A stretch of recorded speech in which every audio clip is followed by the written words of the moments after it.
আমরা 3 সপ্তাহের মধ্যে 3টে মিটিং আমরা পিএইচই নিয়ে করলাম।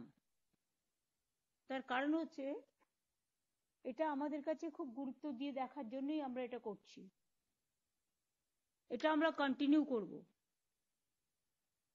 আগের দিন আমরা যে আলোচনা করেছিলাম আপনারা জানেন, সব পয়েন্টগুলোই আমরা বলেছিলাম। আগের দিন আমরা যেটা আলোচনা করেছিলাম, ডোর টু ডোর সার্ভে করে আমরা জলজীবন প্রকল্প, যেটা জলস্বপ্ন, আমরা গ্যাপগুলো আইডেন্টিফাই করছি, সেগুলো অ্যাড্রেস করার জন্য বিভিন্ন স্টেপ নেওয়া হচ্ছে। এবং পিএইচির সাথে line department, DM, SDO, BDO, police, panchayat, স্থানীয় জনপ্রতিনিধি সবাই মিলে এখন কাজটা করছে। এই কোঅর্ডিনেশনটা আগে ছিল না বলেই আমরা কিন্তু কাজটা করতে পারিনি। আমরা আইডেন্টিফাই করেছিলাম যে মানুষের জল না পাওয়ার অন্যতম কারণ আনঅথরাইজড কানেকশন, জল চুরি, জলের অপব্যবহার, এবং স্পেশাল ড্রাইভ নিয়ে আনঅথরাইজড কানেকশনগুলো অলরেডি ডিসকানেক্টেড করে দেওয়া হয়েছে। যদি আরো থাকে সেটাও দেখে নিতে হবে। এছাড়াও জল চুরি এবং অপব্যবহারের 21,000-এর বেশি এই সার্ভেতে ইনসিডেন্ট রিপোর্টেড হয়েছে। 500 এফআইআর লজ হয়েছে গভর্নমেন্টের পক্ষ থেকে, ডিপার্টমেন্টের পক্ষ থেকে। আমাদের কাছে জল সংক্রান্ত, পানীয় জল সংক্রান্ত কোনো অভিযোগ এলে সেটা দ্রুততার সাথে নিষ্পত্তিও করা হচ্ছে। 11,200 অভিযোগ আমরা এর মধ্যে পেয়েছি, যার মধ্যে 11,000 অভিযোগ এনকোয়ারি করে অ্যাপ্রোপ্রিয়েট স্টেপ নেওয়া হয়েছে। এছাড়াও কিছু কন্ট্রাক্টর প্রপার কাজ না করে পেমেন্ট পেয়ে গেছেন, তাদের আইডেন্টিফাই করতে বলেছিলাম। এবং যেটা আমরা প্রথম মিটিংয়ে রেজ করেছিলাম, তার মানে আমরা যেটা রেজ করেছিলাম that is correct, it is been proved now. এবং যেসব আধিকারিক, সবাই তো নয়, কিছু আছে, তাদের সাথে যুক্ত হয়ে কাজটাকে ডিলে করেছেন এবং গভর্নমেন্টের ক্ষতি করেছেন, মানুষের ক্ষতি করেছেন, তাদেরকেও খুঁজে বার করবার কথা বলা হয়েছিল। এই কাজ শুরু করা হয়েছে।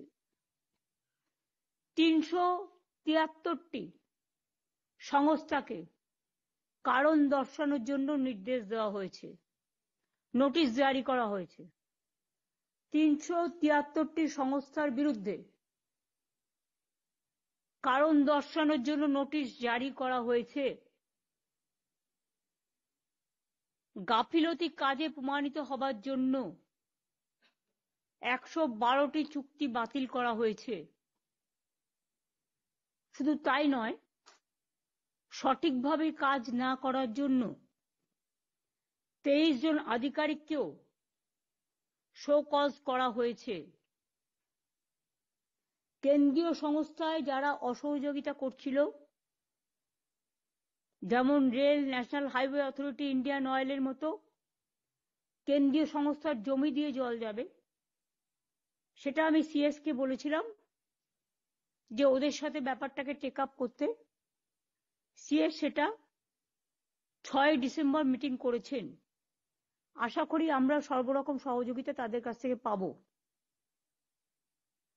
যুদ্ধকালীন তৎপরতায় জলস্বপ্নের কাজ সম্পন্ন করার জন্য আমরা ম্যান পাওয়ারের কথাও বলেছিলাম বাড়ানোর জন্য। এর জন্য কর্মশ্রী প্রকল্পের আন্ডারে লেবার ডিপার্টমেন্টেরও একটা পরিযায়ী শ্রমিকদের জন্য কর্মসাথী প্রকল্প আছে, তাদের সকলকেই কাজে লাগানো হয়েছে।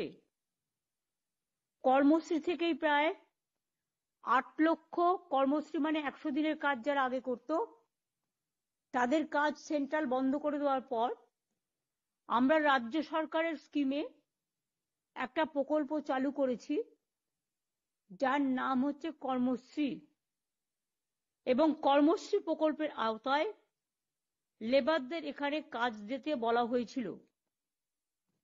ফলে মাটি কাটা সহ আনস্কিল্ড লেবার লাগে যেটা, সেটা কর্মশ্রী থেকেই দেওয়া হয়েছে। প্রায় 8,14,000 ম্যান্ডেজ তৈরি হয়েছে। এতে মজুরিটা গ্রামের মানুষই পেয়েছেন।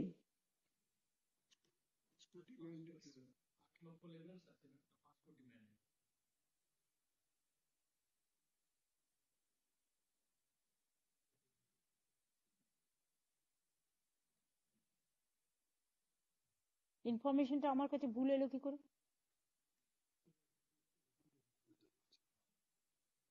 এখানে তো পরিষ্কার লেখা আছে ম্যান্ডেজ তৈরি করা হয়েছে, তাই তো বললাম, যার মজুরিটা গ্রামের মানুষ পেয়েছে। এত লোককে কাজ দেওয়া হয়েছে, 5 কোটি ম্যান্ডেজ ক্রিয়েট করা হয়েছে। এখানে তো ম্যান্ডেজ তৈরি হয়েছে লেখা আছে, দেখো তুমি পরিষ্কার। তো ভুল জিনিসটা আমাকে দেবে কেন? 8,14,000 ম্যান্ডেজ যেটা নয়, 8,14,000 গ্রামের মানুষ কাজ পেয়েছেন, তাতে 5 কোটি ম্যান্ডেজ তৈরি হয়েছে। অর্থাৎ আমরা যেটা গভর্নমেন্ট অফ ইন্ডিয়া বন্ধ করে দিয়েছে গ্রামের লোকের কাজ, সেটা আমরা কর্মশ্রী প্রকল্পের মাধ্যমে গ্রামের লোকের কাজটা করতে পারছি বলে আমরাও খুশি, তারাও খুশি। এছাড়াও পরিযায়ী শ্রমিক যাদের বিভিন্ন জায়গা থেকে বাংলায় থাকার অপরাধে তাদের বিতাড়িত করা হয়েছে। আমরা কিন্তু কাউকে বিতাড়িত করি না, কিন্তু আমি জানি অনেকে আমাদের লোকেদের সহ্য করতে পারে না, বিতাড়িত করে। তাই তাদের জন্য আমরা একটা ডেটা তৈরি করেছি, কর্মসাথী সেই পোর্টালটার নাম। যারা পরিযায়ী শ্রমিক বিভিন্ন জায়গা থেকে ফিরে এসছে তারা যাতে কাজ পেতে পারেন, এবং সেখানেও 45,000 পরিযায়ী শ্রমিককে জল স্বপ্নতে কাজে নেওয়া হয়েছে।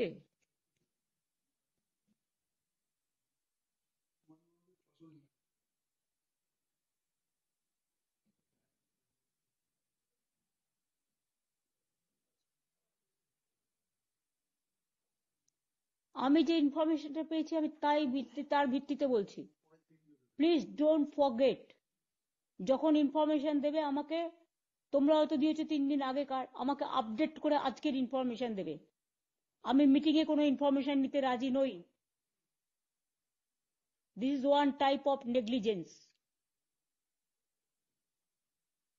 আজ পর্যন্ত এটা বেড়ে গেছে 45,000 থেকে বেড়ে, যেটা লেবারের কর্মসাথী প্রকল্প আছে, পোর্টাল আছে, সেখান থেকে 54,000-এর মতো লোক শ্রমিক তারাও জল স্বপ্নতে কাজ পেয়েছেন। এখন যে সমস্যাগুলো ইমিডিয়েট আসছে, এটা আমি ডিএমদের বলবো, এসপিদের বলবো, লাইন ডিপার্টমেন্টকে বলবো, এবং অন্যান্য যারা আছেন বিভিন্ন ডিপার্টমেন্ট কানেক্টেড, পিডব্লিউডি হতে পারেন, পাওয়ার হতে পারেন, রোড হতে পারেন, এগ্রিকালচার হতে পারেন, মিউনিসিপ্যালিটি হতে পারেন, পঞ্চায়েত হতে পারেন, ল্যান্ড হতে পারেন। জল স্বপ্নের পাইপলাইন পাতার সময় যে রাস্তাগুলো কেটে ফেলা হচ্ছে, কিন্তু হয়ে যাওয়ার পর আর সারানো হচ্ছে না।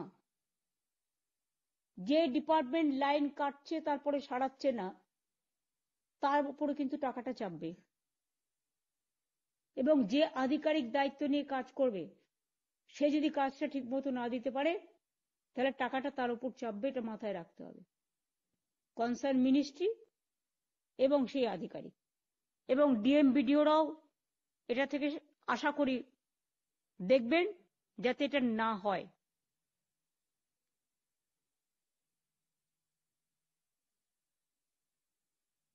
যেহেতু রাস্তাগুলো সারানো হচ্ছে না, ফলে যেই অধিক বৃষ্টি হচ্ছে, ভাঙা রাস্তা আরো বেশি করে জল পেলে ওটা নরম হয়ে যায়, এবং ভেঙে যায়।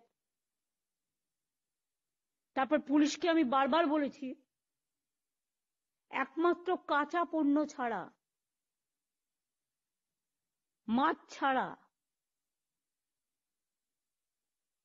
অন্য কোনো ট্রাক, সেগুলো ছোট, গ্রামীণ রাস্তায় কোনো বড় গাড়ি যাবে না।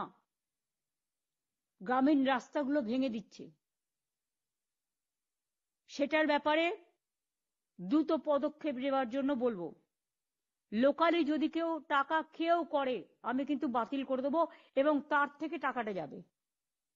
সে যেখানেই টাকাটা সরিয়ে রাখুক, ঠিক জোগাড় করে নিয়ে আসবো। এবং আমি রাজীব, ডিজি আছে, এসছে,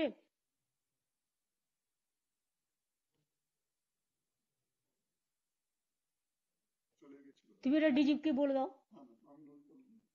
যে DG must inform all the police officials, যারা এটাকে অ্যালাউ করবে তাদের মাইনে থেকে কিন্তু টাকা যাবে এবারে। কারণ সে টাকা নিয়ে দেশে পাঠাবে, এখানকার টাকা জনগণের টাকা, আর জনগণ ক্ষতিগ্রস্ত হবে, এটা যেন না হয়। কেউ বাদ যাবে না, কোনো রাজনৈতিক নেতা করলে তারটাও কাটবে। আপনারা সবাই জানেন যে পথশ্রী প্রকল্পে আমরা কিভাবে একটার পর একটা রাজ্য সরকারের খরচায় গ্রামীণ রাস্তার কাজ সেন্ট্রাল বন্ধ করে দিয়েছে। পথশ্রী প্রকল্পের মধ্য দিয়ে আমরা হাজারের পর হাজার কিলোমিটার রাস্তা তৈরি করছি, কিন্তু সেই রাস্তাগুলো ভেঙে দিচ্ছেন আপনারা। কেউ লক্ষ্য রাখছেন না গভর্নমেন্টের টাকাটা এত সস্তা। আমি তো একটা সার্কিট হাউসে গেলেও আশা করি ডিএমরা নিশ্চয়ই জানেন যে আমি বিল দিই, নিজে থাকার ভাড়া দিই এবং খাবার খরচা দিই, কারণ সরকারি টাকা আমার খুব গায়ে লাগে। তো আপনাদের কেন গায়ে লাগে না? এটা গভর্নমেন্টের এক পয়সা, মনে রাখবেন এটা জনগণের পয়সা। জনগণের পয়সাটা কেউ মিসইউজ করবে, অপব্যবহার করবে, সিস্টেম বেঁধে দেওয়া সত্ত্বেও এটা কিন্তু আমরা টলারেট করব না। যে ডিপার্টমেন্ট নেগলেক্ট করবে সেই ডিপার্টমেন্টের হেড থেকে শুরু করে হেড ক্লার্ক পর্যন্ত আইনত ব্যবস্থা যাবে। কারণ আমি যদি ভুল করি আমার বিরুদ্ধেও আইন না হবে, আপনি যদি ভুল করেন আপনার বিরুদ্ধেও হবে, এখানে কোনো ডিসক্রিমিনেশন নেই। আবার কিছু রাস্তা করার সময় কন্ট্রাক্টর তাড়াহুড়োতে পাইপ ভেঙে দিচ্ছে জলের, রাস্তা তৈরি করতে গিয়ে ভেঙে দিয়ে পালিয়ে যাচ্ছে, ভাবছে আমার আর কি, এটা তো আমার ডিপার্টমেন্ট নয়। সবটাই গভর্নমেন্টের ডিপার্টমেন্ট। তার মানে there is a coordination gap between one department to another department. যার কাজ সে করে যদি পালিয়ে যায়, সেই টাকাটা তার ঘাড়ে চাপাতে হবে। আর যদি বড়রা মনে করে ছোটদের উপর দায় খালাস করে দেবো, আমার কোনো দায় নেই, দায়টা বড়দেরও নিতে হবে। এটা কিন্তু মাথায় রাখতে হবে। কারণ জাস্টিস শুধু নিচের দিক থেকে হয় না, জাস্টিস ওপর থেকে নিচে আসে। বৃষ্টি যেমন নিচের থেকে ওপরে যায় না, ওপর থেকে নিচে আসে, সেরকম মনে রাখবেন বিচারের বাণী জানি নীরবে নিভৃতে না কাঁদে, সকলের জন্য সমান অধিকার। আমি বিশেষ করে পেয়েছি পিডব্লিউডি, পিএনআরডি, জেলা পরিষদ এর আওতা থেকে বাইরে নয়, তারাও যদি সাধু সাজার চেষ্টা করে আমি অ্যালাউ করব না। এনবিডিডি, এদের সবাইকে বলবো, সুন্দরবন ডেভেলপমেন্ট, পশ্চিমাঞ্চল উন্নয়ন কমিটি, সকলের সাথেই কিন্তু কোঅর্ডিনেশনটা বাড়াতে হবে। সরকারের একটা দপ্তর আর একটা দপ্তরের সাথে কোঅর্ডিনেশনের অভাবে গভর্নমেন্টের টাকা খরচ হবে, মানুষ জল পাবে না, রাস্তাটা খারাপ হয়ে যাবে। আবার টেলিকমিউনিকেশনও এটা করে, টেলিফোনের লাইন লাগাতে গিয়ে ভেঙে দিয়ে পালিয়ে গেল, তাদের ওইখানেই ধরতে হবে যে আগে তুমি সারাবে, তারপরে তোমার এখান থেকে কানেকশন নিতে দেবো, নালে হবে না। পরিষ্কার, এখানে কোনো লেম এক্সকিউজের জায়গা নেই।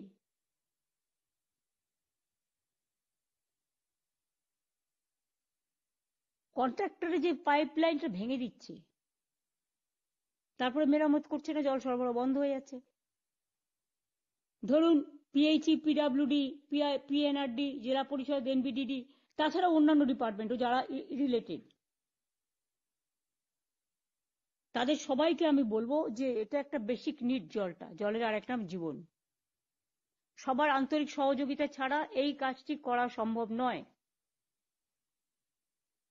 আমি জল স্বপ্ন সম্পর্কিত কতগুলো রিপোর্ট দেব,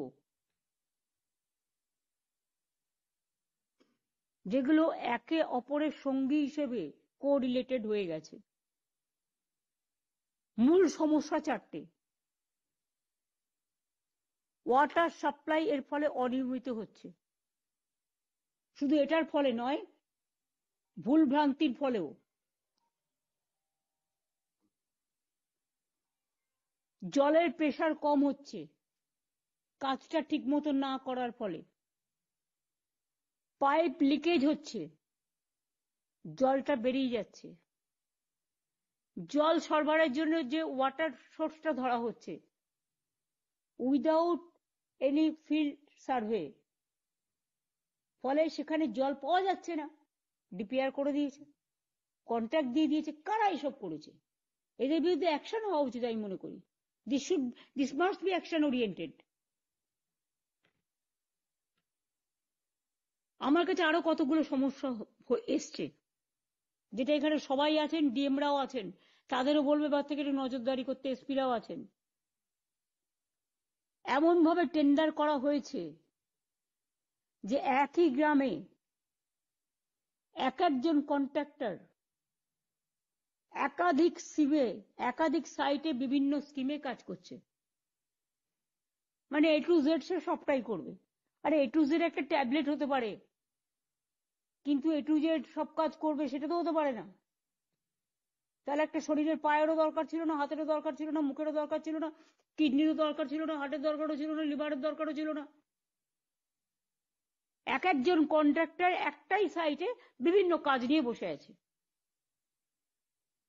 ফলে তাদের মধ্যে যারা কাজ করছে স্কিমের যেটুকু শেষ হচ্ছে,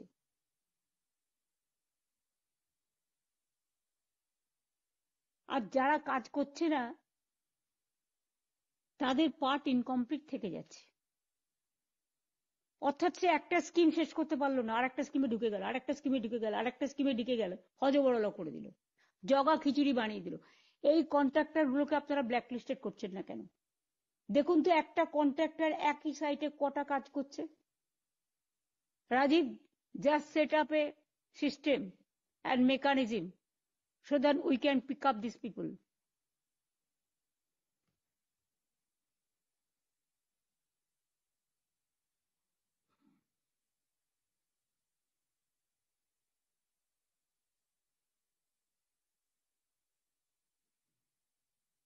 পিএইচইতে যে কন্ট্রাক্টররা কাজ করছে টাকা আগেই পেয়ে যাচ্ছে, অ্যাডভান্স, কিন্তু স্কিমটা শেষ হচ্ছে না, অথচ কন্ট্রাক্টররা টাকা পেয়ে যাচ্ছে। তাহলে সে কাজ করবে কেন? After completion of the final report তবেই টাকা পাবে, নাহলে পাবে না। এখন থেকে বন্ধ করে দাও, ট্রেজারি বন্ধ। যে যা কাজ নিয়েছে টোটাল কমপ্লিট করবে। কমপ্লিশন অফ ওয়ার্কের রিপোর্ট পাওয়ার পরেই তারপরে কাজ হবে। এটা প্রত্যেকটা ডিপার্টমেন্টের প্রত্যেকটা কাজের ব্যাপারে। কোথাও ট্যাপ বসছে কিন্তু ট্যাঙ্কের কাজ শেষ হয়নি বলে জল আসছে না। ট্যাপ বসিয়ে দিয়েছেন, পাইপ ফেলে দিয়েছেন, ট্যাঙ্ক বসিয়ে দিয়েছেন, জল আসছে না। তো দায়িত্ব তো, ব্যর্থতা তো কাউকে দায়িত্ব নিতে হবে। আবার কোথাও ট্যাঙ্ক হয়েছে কিন্তু পাইপ লাইন পাতেনি।